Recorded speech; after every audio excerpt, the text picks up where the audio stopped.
Ramón Otero Pedrallo, un texto pouco coñecido que tiven a sorte de poder editar nun libro de recopilatorio de traballos xornalísticos titulado Teoría de Galicia. Otero Pedrallo publicouno na revista Vida Gallega en decembro de 1956. O texto titúlase As esencias do outono e leo un párrafo del.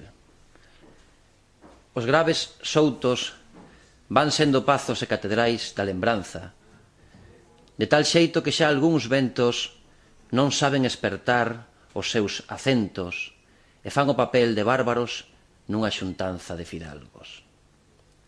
Mais as serras, mestras, educan ben na cortesía e chave dos segredos e armonías os seus embaixados, os ventos, en céleres carrozas.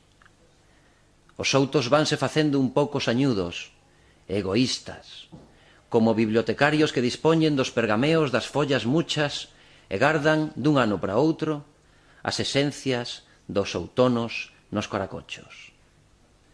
Mais, como a todos os vellos sensitivos, eruditos, góstanlles os vellos soutos, os afalagos femininos, e cando os cruza unha mociña, ou o luar noviño desce a serear os seus liños nas ponlas, hai no souto un fondo e grave contentamento que se traduce nun baixo e longo tema de nostalgia e cortesía.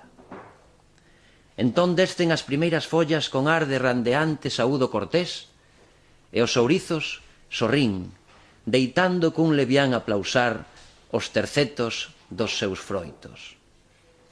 Hai homes de varas longas, vareadores, bimbastros, homes cruéis, que fan pechárense os soutos nos seus silencios, ensoando seres alquimistas dos vellos outonos corteses.